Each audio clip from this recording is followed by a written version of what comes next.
Welcome to the Lost Coast. In this tour, we'll be talking about a new graphics technology we've been developing called High Dynamic Range, or HDR for short.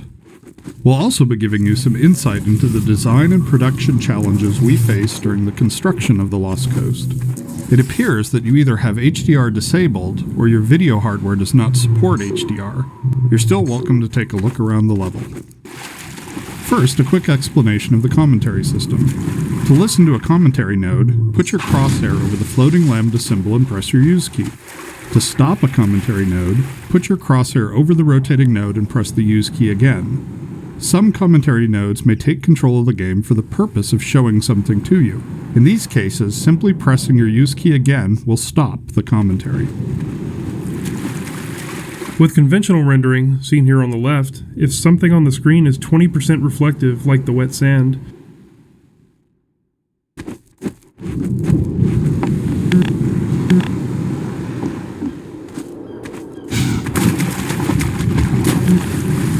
when the art team started to think about a location that would demonstrate the power of HDR, a beach was one of the first choices we made. The visual relationship between the sky, the water, and the rocks is something we could not achieve without HDR. In order for high dynamic range to correctly simulate the light's interaction with the surfaces around you, like these wet rocks, we needed more precise information about the surfaces than we've had in the past. And now going forward, we're modeling textures in 3D packages to ensure that the physical information encoded in the texture allows HDR to correctly bounce light off the surface. We also designed the colors and values of each surface to ensure they will be correct across all exposure levels.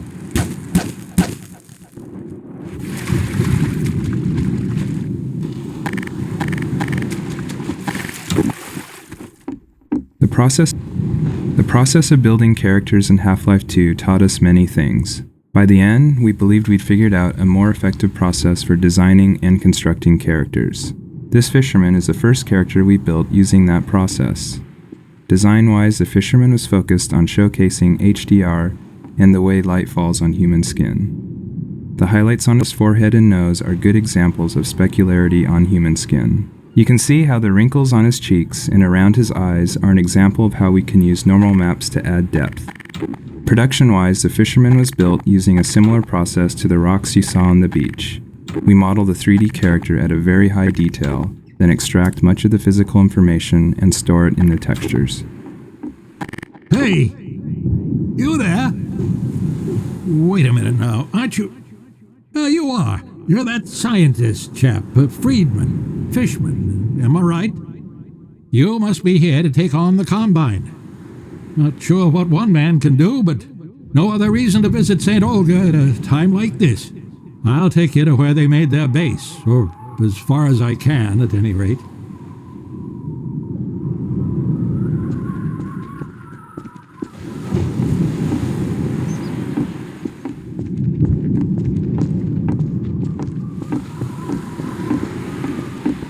water presents us with a lot of rendering challenges. In fact, we have to render the scene 3 times, once for the refraction of what's under the water, once for the reflection of everything above the water, and once from the player's view. You can see the reflection and refraction scenes in the 2 small windows on screen. In the refraction, we calculate per pixel how much water you're looking through to do a volumetric underwater fog to simulate particulate matter. For our full HDR solution, we had to go through the entire engine and modify every bit of code that calculated light and color. For example, these water reflection and refraction renderings had to be improved to support the full range of contrast values.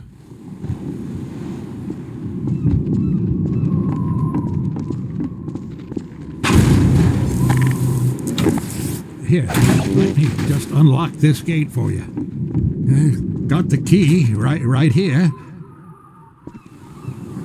There we go. Get along now, laddie. Destroy that gun and no dawdling.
The area you're currently entering is called the Cliffside Arena. We were particularly happy with the vertical cliffside in Half-Life 1 and regretted that we didn't iterate further on that concept in Half-Life 2. Vertical space allows us to force the player to deal with threats from above and below. We find that players focus their view on the direction they're traveling, so by using a cliffside and having the player ascend it, we ensure that the player will look up and be prepared for enemies. If the player's path was to move past the bottom of the cliffside, it would be unlikely he would notice soldiers rappelling down from above.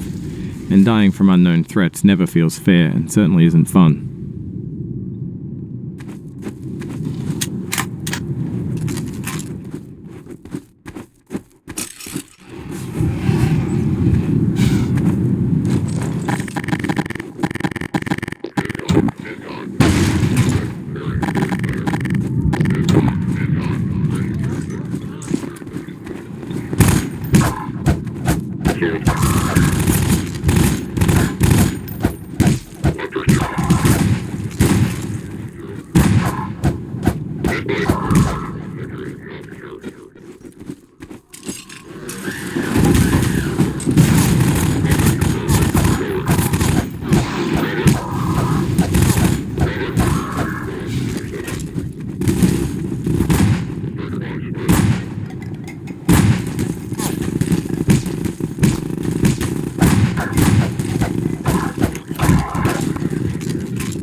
One of the features of our HDR solution is dynamic tone mapping. The easiest way to think about dynamic tone mapping is that it's a method of simulating the way the human eye reacts to light.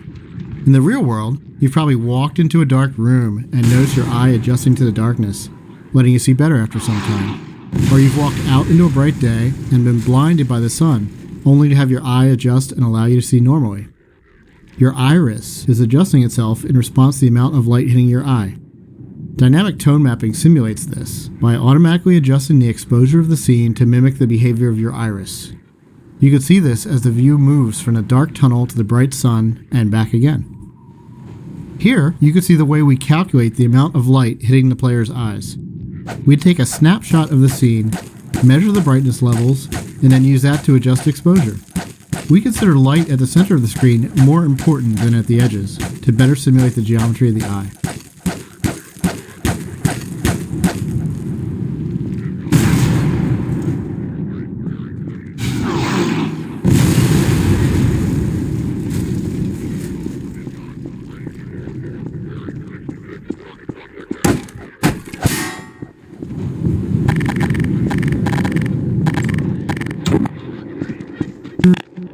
The courtyard in front of you is a space we call an arena. Arenas are built to hold the player for a period of time and usually contain combat or some other challenge. They often have multiple entry points for enemies, along with a gate of some kind to prevent the player moving on until the challenge has been completed. In this case, the arena is free of enemies until the player solves a puzzle and triggers an alarm. This is a method that allows the player to explore the arena and get a sense of its space before being forced to fight in it. It adds a sense of uneasiness to the player who's expecting to be attacked now that they've reached the goal set for them at the start of the map. The break in the action here is also a crucial part of the level's pacing. It allows the player to recover and explore the world a little after being attacked on the way up the cliffside.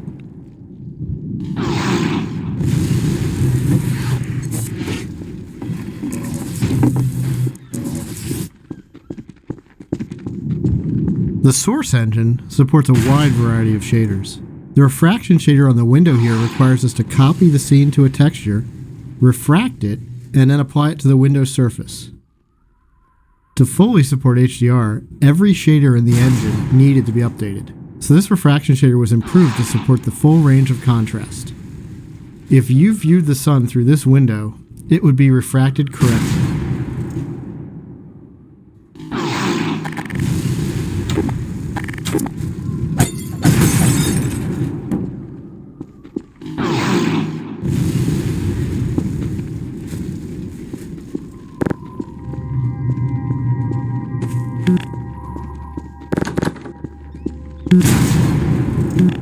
We wanted to transition from a bright, wide-open space into a tighter, closed one to showcase HDR's dynamic tone mapping. We also like to focus on contrasting elements in our settings, like ancient human architecture and futuristic combine technology. A monastery fit these requirements perfectly. Monasteries are generally isolated, unlit, and built ages ago. They provide a great backdrop for the contrasting combine technology. When we build fictional settings, we try to ground them by basing them off a real-world location. We use this location as a design constraint that forces a logical consistency behind the art choices.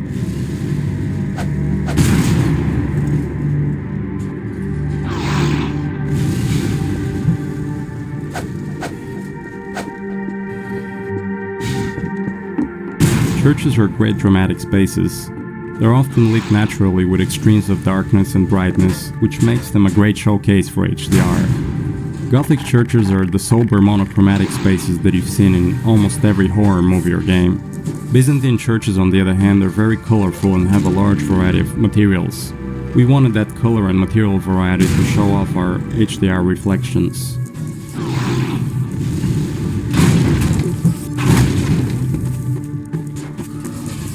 Our games are filled with things we call gates, which are essentially just challenges that the player must overcome to drive the experience forward. We used a puzzle here since the player has been through combat and exploration recently. When we design challenges, we try to ensure that the player's goal and the action required by the player are both fun. It's not hard to create interesting goals for the player, like stopping this machine from shelling the nearby village, but the action required by the player to solve the challenge needs to be fun as well. So instead of something menial, such as hitting an off switch, the player gets to use physics to jam the gun's mechanism and cause it to break.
This marks the end of the Lost Coast tour. This has been an experiment on our part to see if our community would find it interesting to learn more about our development process. As always, we're interested in your feedback. I can be reached at gaben, G-A-B-E-N, at valvesoftware.com. If people like this, we'll keep producing this kind of content for all of our games going forward. Thanks for listening.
You did it, lad.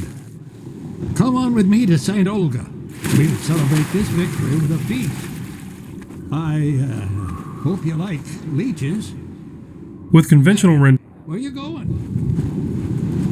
You're getting fuzzy around the edges. Well, I guess you got other places to be. Nice knowing you.